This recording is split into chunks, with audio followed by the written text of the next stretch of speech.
el día de la asamblea diciendo: no vuelva yo a oír la voz de Jehová mi Dios, ni vea yo más este gran fuego para que no muera. Y Jehová me dijo: han hablado bien en lo que han dicho.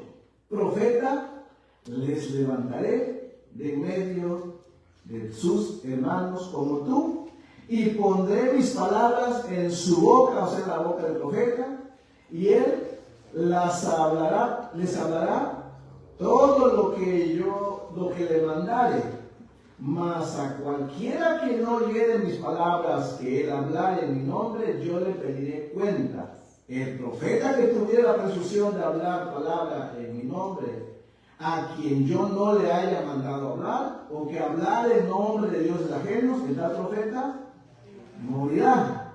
Y si dijese en tu corazón, o sea, si alguien preguntara: ¿cómo conoceremos la palabra que Jehová no ha hablado? O sea, ¿cómo sabemos cuando es un profeta falso? Bueno, dice así: si el profeta hablara en nombre de Jehová y no se cumpliere lo que dijo, ni aconteciere, es palabra que Jehová no ha hablado. Con presunción la habló el tal profeta, no tengas temor de él. ¿Qué significa esa última frase que leímos? Si no se cumple lo que el profeta habló. No se refiere a la profecía, ¿okay? Se refiere a la señal. Es decir, si un profeta dice: en 100 años nacerá un rey que juzgará a Israel, pues imagínense, el profeta muere los siguientes 10 años, ¿quién se va a esperar 100 años para juzgar? Por eso habló bien o mal, no se refiere a si se cumple la profecía, no, se refiere a si se cumple la señal que da cada profeta. Después de dar una profecía, tenía que hablar o decir que va a dar una señal. Esa señal tendría que cumplirse en el momento después de dar la profecía. La profecía puede tardarse en cumplir 100 años, 200 o 500, que se han cumplido, ¿me entienden? ¿Quién va a esperar para juzgar al profeta, no? Era la señal. ¿Dice la Biblia que era una señal del profeta? Sí, tenía que haber una señal. Una señal era el respaldo de Dios al profeta para anunciar a los oyentes judíos que el profeta sí era enviado por Dios. Eso lo podemos leer, por ejemplo, en Deuteronomio, capítulo 13, en el verso 1, por ejemplo. Esto me ayuda muchísimo, ¿ok?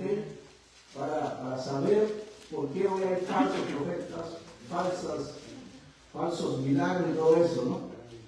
Dice Deuteronomio capítulo 13, en el verso 1. Ahí está, es una parte también de la labor del profeta que Dios usó, ¿no? ¿Lo tienen? Deuteronomio 13, 1 dice: cuando se levantare en medio de ti profeta o soñador de sueños, los sueños de una forma que Dios hablaba con profeta, ¿okay? Para que el profeta después comunicara al pueblo. Dice: y te anunciare señal o prodigio, o sea que cuando un profeta hablaba tenía que, después de dar la profecía o su mensaje, lo que fuera, no siempre era una profecía para el futuro, eso era un mandamiento para el momento, ¿okay? Dice: te anunciare señal o prodigio, dice, si se cumpliera la señal o prodigio que él te anunció diciendo: vamos en pos de dioses ajenos que no conociste, y sirvámosles, no darás oído a las palabras de tal profeta, ni al tal soñador de sueños, porque Jehová vuestro Dios está probando para saber si amáis a Jehová vuestro Dios en todo vuestro corazón y en toda vuestra alma. ¿Por qué leí este verso? Porque esto nos deja saber que sí, que los profetas estaban obligados a anunciar una señal que respaldara su profecía. Claro, el problema es de que había profetas que no venían de parte de Dios y aún así hacían señales de parte del diablo, por decirlo así, ¿no? Entonces, ¿qué hacían los judíos en ese tiempo? Bueno, tenían que analizar si su profecía o su consejo concordaba con la demás profecía ya dicha o no, ¿no? Por ejemplo, imagínense que apareció un profeta y dijera: Dios me mandó, pueblo hebreo, que dice que ahora sirvamos a Baal, y mi señal es esta: va a caer fuego del cielo, y cae fuego del cielo, ¿no? Imagínense que yo soy pueblo hebreo, así, bueno, eso señal viene de parte de Dios, pero la señal sí es una señal, pero su profecía es mala. porque está en desacuerdo con lo que Dios ya ha hablado. Entonces, pero sí tenía que dar la señal obligatoria, solamente que la señal dependía también que con el mandamiento, la profecía, ¿no? Eso era importante, ¿no? Bueno, sigo en este contexto. Aquí les voy a poner un ejemplo, ¿no? Un ejemplo de eso, que sea un ejemplo bien bueno. Vaya conmigo a primer libro de Reyes, capítulo 13. Primer libro de Reyes, capítulo 13. Seguimos analizando por qué el judío no tenía pretexto para esperar, ellos tenían que creer. ¿Por qué? Porque los apóstoles, cuando predicaron el evangelio, sí hicieron señales, ¿ok? Muchas señales, claras, de que venían de parte de Dios. Y era lo único que los judíos necesitaban. Como evidencia, porque no había una Biblia escrita, ¿no? Primer libro de Reyes 13:1, ¿lo tienen? Dice así. Primer libro de Reyes 13:1. Vamos a ver aquí el ejemplo de un profeta que viene de parte de Dios, que da una profecía y que después tiene que respaldar su profecía con una señal de parte de Dios. La profecía puede tardarse en ver si se hace o no, pero la señal tiene que hacerse en el momento, ¿ok? ¿Sí estamos? Dice así: he aquí un varón de Dios, por palabra de Jehová, vino de Judá a Betel. Y estando Jeroboam junto al altar, o sea, el rey estaba en el altar haciendo sus sacrificios, junto al altar para quemar incienso, o sea, el profeta dice, aquel clamó contra el altar por palabra de Jehová. O sea, el profeta va a clamar contra el altar por palabra de Jehová y dijo, esto fue lo que dijo el profeta: altar, altar, así ha dicho Jehová, he aquí que a la casa de David nacerá un hijo llamado Josías. O sea, una poesía para el futuro. Un hijo llamado Josías, el cual sacrificará sobre ti a los sacerdotes de los lugares altos que queman sobre ti incienso, y sobre ti quemarán huesos de hombres. O sea, la profecía de juicio, ¿no? Y vendría un rey que castigaría a los sacerdotes ahora de Israel, pero que ahora eran idólatras, ¿no? Ese fue el mensaje. Eso va a pasar en el futuro, dice ese profeta, ¿no? ¿Sí estamos? Ok. De un punto después dice, lea conmigo, y aquel mismo día dio una señal. Sí, estaba obligado a dar una señal, no podía profetizar sin señal, no tenía que haber una señal. Eso estaba en la ley, que tenía que ser así para que el pueblo supiera que venía de parte de Dios. Dice, he aquí, dice, y aquel mismo día dio una señal, diciendo, mire la señal, esta es la señal de que Jehová ha hablado. He aquí, dice, que el altar se quebrará y la ceniza que sobre él está se derramará. Cuando el rey Jeroboam oyó la palabra del varón de Dios que había clamado contra el altar de Betel, extendió su mano desde el altar, dijo, prenderle. O sea, que no le gustó la poesía, ¿ok? Dice, prenderle. Mas la mano que había extendido contra él se le secó y no la pudo enderezar. ¿Y qué pasó? ¿Se cumplió la señal, sí o no? Sí, dice. Y el altar se rompió y se derramó la ceniza del altar conforme a la señal que el varón de Dios había dado por la palabra de Jehová. Esto fue siempre, ¿ok? Cada que un profeta del Antiguo Testamento venía de parte de Dios, tenía que dar su mensaje de parte de Dios e inmediatamente decir, esta es mi señal. Y las señales se dividen en tres grupos, se llaman, en Corintios, en la carta de Corintios 12, se llaman señales, se llaman prodigios o se llaman milagros. Es una división de tres grupos, ¿ok? Señales, prodigios y milagros. Esto continuó todavía con los apóstoles. ¿Por qué continuó con los apóstoles todavía? Porque el Nuevo Testamento no estaba escrito. Así es que los apóstoles comenzaron también predicando igual que los profetas. Los apóstoles hicieron una obra de profeta. Dios les hablaba al apóstol, el apóstol comunicaba al pueblo, y ya con el tiempo el apóstol también escribió por inspiración, y ya tenemos el Nuevo Testamento. Pero mientras la Biblia no estuviera terminada, el judío tenía que seguir confiando en la palabra del apóstol, del Nuevo Testamento, la oración verbal. Así es que el apóstol también estuvo obligado a dar una señal. Es por eso que usted mira el Nuevo Testamento, que había muchos milagros, ¿sí? Muchas señales, muchos prodigios, y ahora ya no. No digo que hoy a Dios no obre por milagros, sí, solamente que Dios no está obligado a hacerlo. ¿Por qué? Porque en aquel tiempo lo hacía por causa de la palabra que se estaba escribiendo apenas. Si bien hoy Dios puede obrar con milagros, por supuesto, ¿okay? Pero eso depende de la misericordia de Dios, si Él quiere o no quiere. En aquel tiempo no era así. En aquel tiempo Él había dicho al apóstol: yo te voy a respaldar. Cuando tú das una señal, se cumple sí o sí. En este tiempo es si Dios quiere, ¿verdad? Según su sabiduría, su misericordia. ¿Sí me entienden? Esa es la diferencia. Yo sé lo que muchos no entienden, ¿no? Y me sorprende que aparecen un montón de apóstoles y nunca dan señal, ¿no? No dan profecías, ¿no? Eso es lo raro, ¿no? Y por cierto, luego ni se cumplen las profecías. En el antiguo, los apóstoles, la profecía de Dios tenía que cumplirse sí o sí, 100%, no 50%, no 20%, no 99%, 100%. Esa es la gran diferencia de aquel tiempo y ahora, ¿no? Es una falsedad en realidad. Ahora, veamos cómo continuó en el Nuevo Testamento. Nuevo Testamento, vamos a Hechos 16, por ejemplo. Es claro, aunque muchos ahí se confunden. Hechos 16 es bien claro realmente. Ahora, lo que se entregó a los apóstoles tenían que hacer lo mismo que los profetas del Antiguo Testamento. Tenían que hablar, porque no estaba el Nuevo Testamento escrito, pero lo que hablaban ellos tenía que ser respaldado también por señales, por milagros. De tal manera que el judío no tuviera excusa de decir: ellos sabían que venían de parte de Dios. ¿Cómo van a saber? ¿No viste las señales? ¿No viste los milagros? Vamos para eso a Hechos 16 en el verso 15. Bueno, en el verso 14, ¿no? No, entero mejor. ¿Tienen? Pero sí vayas, por favor, porque es importante, ¿no? Sí, le dije, ¿qué lo dije? Le dije Hechos, no es Hechos, es Lucas. No, perdón, Marcos. Marcos 16.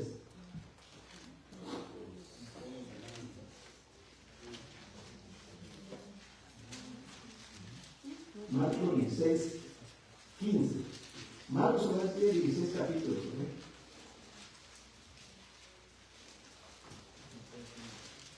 Marcos 16. ¿Lo tienen? Ya vimos entonces cómo era la forma en que el profeta anunciaba su mensaje de parte de Dios. ¿Sí entendieron? Dios envió al profeta, el profeta anunciaba su mensaje, después que anunciaba, tenía que decirles: esta es mi señal, y la señal tenía que cumplirse. Una vez que el judío oyente miraba la señal, decía: está hablando de parte de Dios, hay que creerle. A menos que el profeta hubiera dicho que fueran en pos de Dios ajena, si no, ¿verdad? Ahora, ¿cómo se hizo con los apóstoles? Igual, lo explica bien claro aquí, dice en el verso, desde el verso 14, dice así. Dice, bueno, antes de leer, para entender lo mejor, antes de leer. Los apóstoles aquí Cristo ya murió, fue sepultado y resucitó. Solamente que sus discípulos, los apóstoles, no podían creer, no creían realmente que Jesús había resucitado. En ese sentido eran incrédulos. Por alguna razón no creyeron que había resucitado, aunque les habían dicho que iba a resucitar, ¿cierto? Aunque la profecía del Antiguo Testamento decía que iba a resucitar el tercer día, y no lo creyeron. Por eso son llamados, aunque eran salvos, fueron llamados incrédulos en ese sentido nada más, en el sentido de que no creyeron que había resucitado.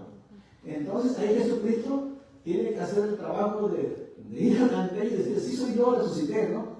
Pero Jesucristo les reprocha, la que me digan, los regaña, ¿sí? Porque son incrédulos, no me creyeron, ¿no? Entonces dice así: finalmente se apareció a los 11 mismos. ¿Por qué eran 11? Porque Judas no falló, ¿verdad? Ahora dice, estando ellos sentados a la mesa, estaban ahí reunidos, ¿no? Y les reprochó su incredulidad. ¿Qué incredulidad? De que no habían creído que él había resucitado, porque ya las mujeres, recuerden que les dijeron, vimos a Jesús, y ellos dijeron, no le podemos creer, ¿no? Como que ya en el tiempo no se le creía mucho a la mujer, ¿no? No le creyeron, ¿no? Ni a otros testigos. Los apóstoles, imagínense, dice, le reprochó su incredulidad y dureza de corazón, porque no habían creído a los que le habían visto resucitar. O sea, las mujeres y otros personajes ahí. Verso 15. Y les dijo, ¿a quién les dijo? A los discípulos. ¿A cuántos eran? A esto le va a decir de que olvídense de otra cosa. Olvídense aquí que la iglesia, aquí va a estar 11. A los 11 les dijo. A estos 11 les dijo: ir por todo el mundo y predicar el evangelio a toda criatura. Ahora, ¿quiénes comenzaron la predicación del evangelio? Los 11 apóstoles, ¿ok? A ellos. Claro, con el tiempo tendría que continuar la iglesia, pero todo comenzó con ellos ahí. Hay que entender esto porque hay cosas que se dieron a ellos que no eran para la iglesia. Hay cosas que eran para la iglesia y que no eran para ellos porque van a morir, ¿verdad? O sea, aquí se trata con ellos en primer lugar, dice. Verso 16 dice, lea conmigo gramaticalmente. Yo sé que muchos no entendemos la gramática, pero sí tenemos lo que es pasado, presente y futuro, ¿cierto? Sí. Es suficiente con eso. ¿Okay? Dice, o sea, ellos van a predicar el evangelio, ¿cierto? No han empezado, van apenas a comenzar. Por aquí está el mandato. Ya en Hechos 5 están predicando, ¿cierto? No se lo quieren matar, ¿no? Dice el verso 16. A ellos les dijo, el que creyere y fuere bautizado, ¿qué tiempo es ese? Pasado, presente y futuro. No, presente sería el que cree. No, es futuro. El que creyere, o sea, cuando ustedes prediquen en el futuro, el que creyere y fuere bautizado, o sea, que en el futuro cuando alguien crea y fuera bautizado, ¿qué va a pasar con ese? Sí, como usted y yo, ¿verdad? Que hoy en día creímos, uno es salvo por creer, no se salva por ser bautizado, ¿okay? Pero el bautizo es una evidencia que estamos creyendo a Cristo. ¿Okay? A ellos les digo que en el futuro crea y sea bautizado, ¿será que? En el futuro será salvo, ¿ok? Mas el que no creyere, o sea, en el futuro, el que en el futuro no creyere, será condenado. Y sí, eso dice el Evangelio, ¿cierto? El que cree que Jesús es el Hijo de Dios y murió en la cruz del Calvario para perdonar tus pecados, si tú lo crees, eres salvo, lo haces tuyo. Pero si tú rehusas creerlo y lo rechazas, ya estás condenado, ¿ok? Si no eres así, vas al infierno. Poca palabra, ¿no? Verso 17. Cambiamos la gramática, ¿ok? Ahora nos van a decir en qué tiempo está hablando, si el presente, el futuro y el pasado, ¿no? Dice, y estas señales seguirán, o sea, todavía no están siguiendo, ¿qué nos va a pasar? Estas señales seguirán a los que creen. ¿Creen está en el pasado, presente y futuro? Presente. ¿Quiénes no creían que Jesús había resucitado? Sí, ellos no creen, pero ahora van a creer, ¿ok? Ahora Jesús se dirige a los apóstoles. A ustedes me dijo, a los que no creen, no creían, pero ahora van a creer, ¿no? A los que creen, ya creen, porque ya le vieron, ¿no es cierto? Y estas señales, es como decir, estas señales lo van a seguir a ustedes, los que creen, apóstoles, a los que creen. ¿Qué van a hacer los apóstoles? En mi nombre, dice, echarán fuera demonios. ¿Quiénes van a hacer esto? Los apóstoles. ¿No será la iglesia? No se refiere a la iglesia, debe a los apóstoles, ¿ok? Echarán demonios, fuera demonios, hablarán con nuevas lenguas, tomarán en las manos serpientes, y si bebieren cosa mortífera, no les hará daño. Sobre enfermos pondrán sus manos y sanarán. ¿Por qué se dijo estas cosas a los apóstoles? Porque estas son las señales que Dios dice que les va a dar para que cuando ellos prediquen el mensaje, ellos puedan decir, esta es mi señal. Ese está enfermo, levántate, ¿no? Esa es mi señal. Y tenía que levantarse el enfermo, ¿ok? O el que estaba muerto, levántate. Era sí o sí. Porque Dios ya nos había respaldado a ellos, ¿sí me entienden? Eran sus señales de apóstol, como era la señal también del profeta. ¿No vienes ahí? ¿Por qué esa señal fue dada? No era un ministerio como hoy se enseña, era por causa de la palabra, porque no apenas estaba revelando, ¿sí me entiendes? No tenían una Biblia para ir a leer y confirmar, tenían que confiar en la predicación verbal, ¿sí entendemos? Ahora dice en el verso 19, ahí lo confirma en el verso 19. Y el Señor, después que les habló a los apóstoles, fue recibido arriba en el cielo, partió, y se sentó a la diestra de Dios. Verso 20. Y ellos, ¿quiénes son ellos? Los apóstoles. Saliendo, predicaron en todas partes. Y lea eso que sigue. Miren, eso es lo que sigue. Ayudándoles el Señor. ¿Cómo? Él dice.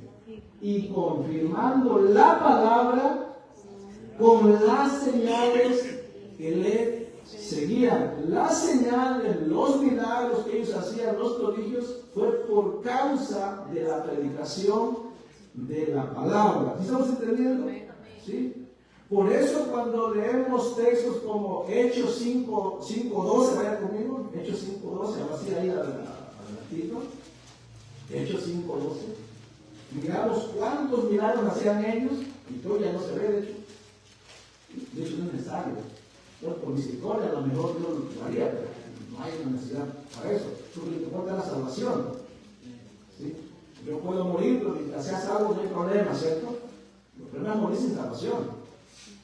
Hay veces que miramos en la escuela dominical que alguien decía, hey, tengo un enfermo, quiero que oren por él, ¿no? Y el hermano, yo quiero orar por salvación. No quiero tener para salvación, quiero tener para que sea sano.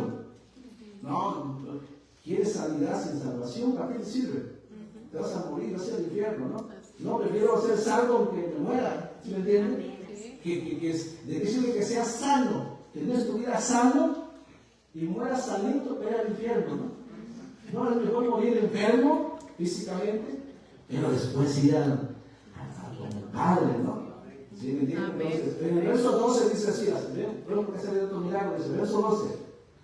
Y por la mano de los apóstoles se hacían, escucha, no señales, muchas señales y prodigios en el pueblo, y estaban todos unánimes en el pórtico de Salomón. De los demás, ninguno se atrevía a juntarse con ellos, mas el pueblo los alababa grandemente. O sea, todos eran judíos aquí, ¿ok? Y los que creían en el Señor aumentaban más. ¿Por qué creían? Porque miraban las señales que hacían, que venían de parte de Dios y creían su mensaje. Dice, gran número así de hombres como de mujeres, tanto que sacaban los enfermos a las calles y los ponían en camas y lechos, para que al pasar Pedro, a lo menos su sombra cayese sobre alguno de ellos. Y aún de las ciudades vecinas, muchos venían a Jerusalén trayendo enfermos y atormentados de espíritus inmundos, y todos eran sanados. Eso no pasa hoy, ¿ok? O sea, nunca, no crea eso de que ella, que haya tenido un ministerio de sanidad, eso no existe en la Biblia. Eso era cosa de los profetas, cosa de los apóstoles. Ah, claro, si Dios quiere, nosotros siempre oramos, de hecho oramos, Señor, por misericordia, sana a mi pariente que está enfermo. Claro que oramos y esperamos que el Señor nos ayude. Pero no existe tal cosa como, hey, yo tengo el ministerio de sanidad, vengan a mí, porque el que viene a mí, yo les salvo sí o sí. No, eso no pasa, ¿no? Le hemos dicho un montón de veces, así fuera, todos ellos irían al hospital, no había enfermos realmente, ¿ok? Pero es obvio que no, es una mala interpretación, se atribuyen cosas que no les pertenecen porque no entienden las escrituras, no entienden cómo se desarrolló. De hecho, miren, cuando el apóstol Pablo, porque el apóstol Pablo explicó mejor este tema, ayer en la primera carta a los Corintios, Pablo en una ocasión, en la segunda carta también, en su segunda carta, en la segunda carta de Pablo a los Corintios, el tema es que él defiende su apostolado. La iglesia de Corintios que Pablo la estableció, con el tiempo él se fue y la dejó, no creían después que era apóstol, ¿no? ¿Y saben qué dijo Pablo para decirles que era apóstol? Les dijo, hey, yo también tengo señales y prodigios, ¿no? Sí, de hecho, no lo voy a leer, lo voy a leer, mire, lo dijo allá en segunda carta a los Corintios 12:11, dice así, me he hecho un necio al gloriarme, vosotros me obligasteis a ello, pues yo debía ser alabado por vosotros, porque en nada he sido menos que aquellos grandes apóstoles, aunque nada soy. Con todo, dice, las señales del apóstol han sido hechas entre vosotros en toda paciencia por señales, prodigios y milagros. Pablo dice, no creen que soy apóstol, miren, señales que hago también, soy apóstol, ¿ok? Y de hecho, en la primera carta a los Corintios, capítulo 13, del verso 8, que se vaya conmigo, por favor, primera carta a los Corintios 13, 8, Pablo deja bien claro que este ministerio, por decirlo así, que esta obra del Espíritu Santo de hacer señales, tendría un tiempo límite, no sería para siempre. El tiempo límite sería hasta que el último apóstol muriera, porque cuando ellos murieran, significa que la Biblia ya se escribió. Ellos tenían el trabajo de dejar escrita toda la Biblia, lo que es el canon, los 66 libros de la Biblia. Dice la primera carta a los Corintios, capítulo 13, en el verso 8. ¿Sí lo encontró? Ok. En el contexto, Pablo está diciendo que ellos están hablando de parte de Dios, ¿ok? Que Pablo está diciendo que la sabiduría que ellos están compartiendo viene de parte de Dios. Y sí, Pablo dice que es que algunos, en ese tiempo que Pablo escribió la carta a los Corintios, la Biblia no estaba completa, ¿ok? De hecho, cuando Pablo escribió la primera carta a los Corintios, no estaba segunda carta a los Corintios, ni muchos otros libros. Así es que todavía hay profecía, todavía hay apóstoles, todavía hay milagros, prodigios y señales, ¿ok? Sí, en el tiempo Pablo todavía había. Pero Pablo les va a decir a los Corintios, hey, dejen de estar peleando para ver quién hace mejores señales, mejores prodigios y mejores milagros, pues, ¿ok? Y es que los corintios del tiempo de Pablo pensaban que una señal era mejor que la otra, ¿no? Que si iba a hacer una señal así, iban a hablar más, ¿no? Porque la gente miraba eso. Y una señal que los corintios preferían, que les encantaba tener, era de hablar, hablar lenguas, ¿no? Que Pablo le dije, no peleen por eso, ¿saben qué? Mire, esto se va a acabar, ¿ok?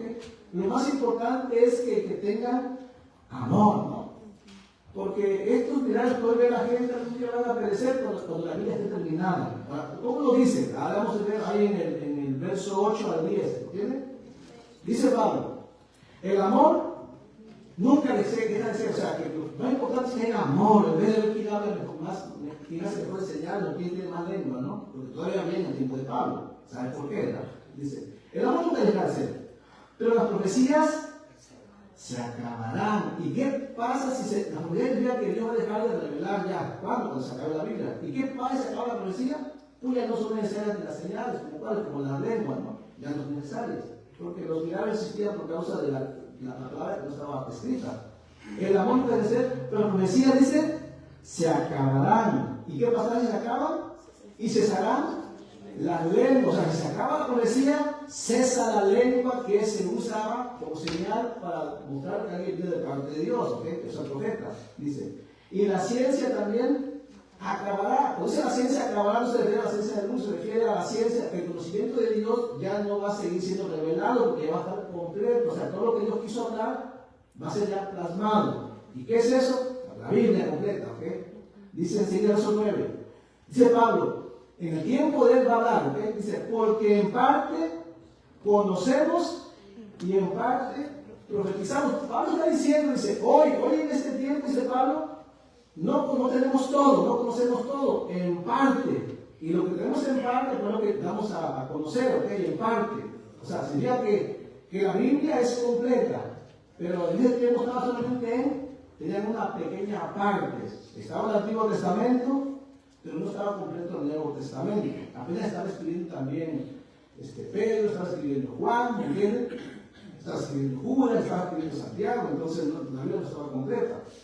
Dice en el verso 10, y Pablo aclara, dice, mas cuando venga lo perfecto, no el perfecto, no está hablando de la vida de Cristo, lo perfecto, o sea, lo perfecto es una cosa, ¿qué cosa? Bueno, eso está hablando del conocimiento, ¿cierto? La revelación de Dios. Cuando venga lo perfecto, que sería la Biblia, el compendio, pues, cuando venga lo perfecto, dice, entonces lo que es en parte se acabará, o sea, ya tendremos todo, ya no tenemos que hablar por parte, ¿no? Lo que es en parte, dice, se acabará. Entonces, este es un texto que nos deja saber que sí, que los señales, prodigios y milagros tenían un tiempo de acabarse, cuando la Biblia estuviera completa, ¿no? Mire, me gasté toda la predicación solamente para ver que cuando los judíos comenzaron a predicar, no tenían por qué esperar a ver si el evangelio prosperaba. Ellos tenían que creer a los discípulos que venían de parte de Dios, ¿ok? Porque ellos estaban dando señales, ¿no? Ahora, ¿cómo aplico eso a mi vida? Bueno, entienda esto. Tenemos la Biblia. ¿Okay? Si usted quiere saber cuál es la voluntad de Dios, tiene que ir a la Biblia. Usted no tiene que esperar a ver si el pastor y la iglesia se hace de 500 o 1000 para ver si es la obra de Dios, ¿cierto? Así si hubieran dos personas que están siguiendo la voluntad de Dios, es una obra de Dios. Amén.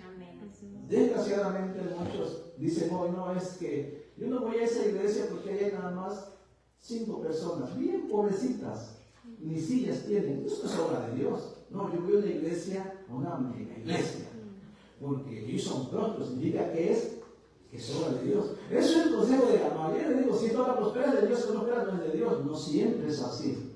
¿Sí me entiende? La prosperidad o el tiempo no es un buen medidor para ver si es obra de Dios. No, el mejor medidor para ver si es obra de Dios es que Dios lo haya dicho. Amén. Que Dios lo haya plasmado aquí. ¿Cómo lo explico mi vida? Ten cuidado. Ten cuidado de no sea que usted y yo estemos peleando contra Dios. No sea que nosotros, sabiendo la voluntad de Dios, sabiendo lo que Él nos ha dicho, nosotros hemos decidido tomar un punto neutro, o sea, no hacer nada, con el pretexto de, es que no sé si es la obra de Dios. Cuando tú sabes que la Biblia dice que lo hagas, ¿como cuál, verdad?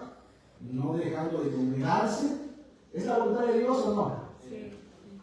No es un pensamiento mío, está escrito en la Biblia. Cuando usted deja de serlo, usted está luchando contra Dios. ¿Por qué? Porque Dios dijo una cosa y usted iba a hacernos. Ten cuidado, tú no puedes luchar contra Dios, ¿ok? Usted y yo vamos a perder. Usted y yo vamos a sufrir las consecuencias. Dios no. No le hacemos un favor a Dios. Los planes de Dios se van a cumplir. Sí. Miren, uno de los mejores ejemplos en la Biblia dio un hombre que conocía la voluntad de Dios, que tenía que ser la voluntad de Dios y no lo hizo y sufrió, aunque Dios sí cumplió. Su propósito fue Sansón. Miren, Sansón en la Biblia es un desastre, ¿ok? Uno de los peores desastres en la Biblia es Sansón. Si usted ha dicho, yo no quiero ser como Sansón, no quiero ser como Sansón, ¿ok? No hay los mejores ejemplos. Miren, Sansón tenía un voto de nazareo, ¿no? Él tenía que hacer muchas cosas, no debe hacer muchas cosas más que los hombres, guardarse de vino, guardarse de todo, no del vino, sino de cualquier cosa que tenga que ver con la uva misma, ¿no? Tenía muchas prohibiciones. Pero ¿qué hizo Sansón? Sansón hizo todo lo contrario a lo que Dios le dijo. Sansón peleó contra Dios. Aún así, Dios hizo su voluntad en Sansón, ¿sí o no? Sí, porque la voluntad de Dios era someter a los filisteos. Y Dios lo hizo. Aunque Sansón no quiso, hizo todo lo contrario. Desgraciadamente, Sansón perdió. ¿Dios lo sometido? Sí, porque fueron sometidos. Aunque Sansón perdió por no obedecer a Dios, ¿cierto? Ese es el riesgo que se puede intentar contra Dios. Si usted y yo nos oponemos, Dios va a lograr su acometido, porque Él es soberano, creador, todopoderoso, sabio. Pero si nos rebelamos contra Dios, usted y yo perdemos.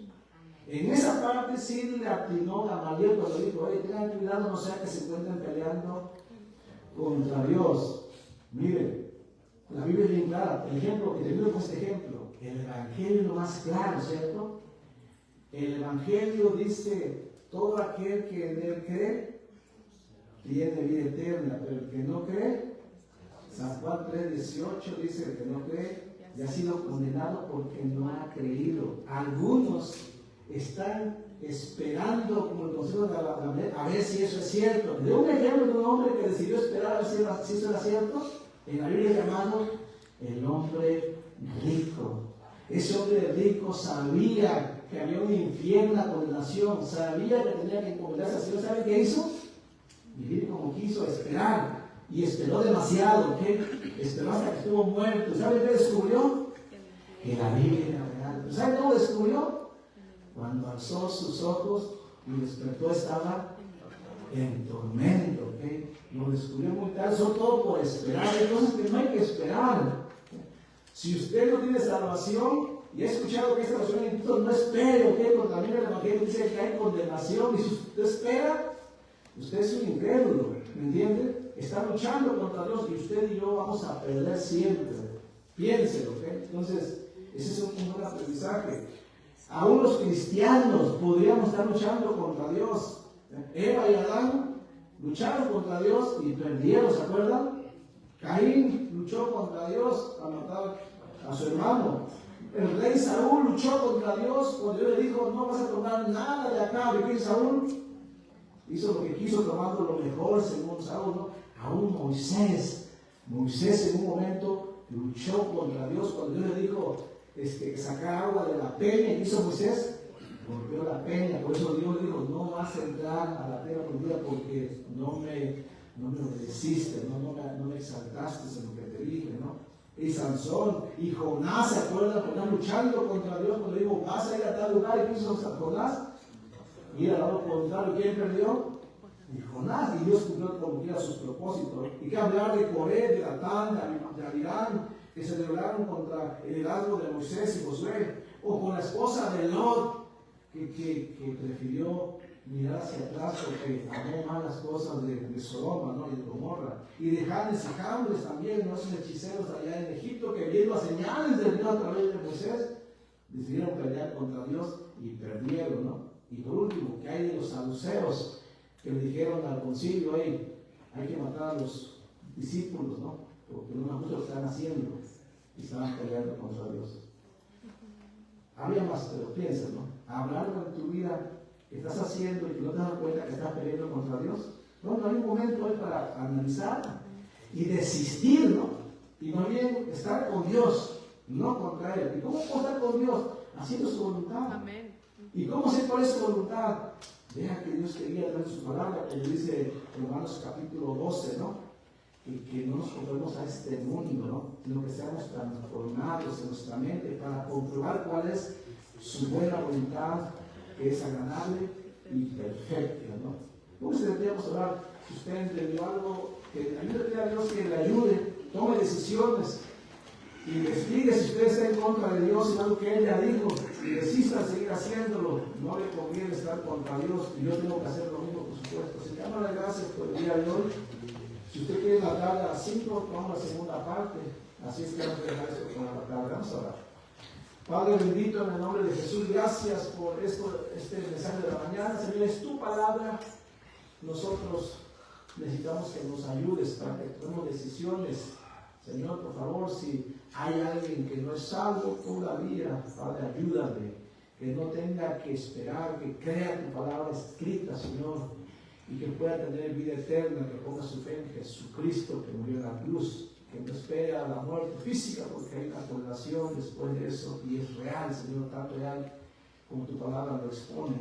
Padre, también ayuda a nosotros, los que somos ya salvos, porque muchas veces también puede pasar como Moisés, Señor, como Sansón, como David también en algunas ocasiones, que tú habiendo hablado, ellos también se opusieron en algún momento y sufrieron las consecuencias. Entonces nosotros, aunque sabemos que vamos a ir al infierno, ya porque somos salvos, pudiéramos sufrir las consecuencias de tu disciplina, tal vez, Señor, alguna desgracia por causa de pelear con el Todopoderoso.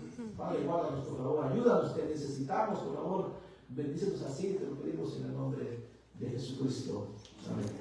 Pueden sentarse, hermanos, un momento más que concluimos.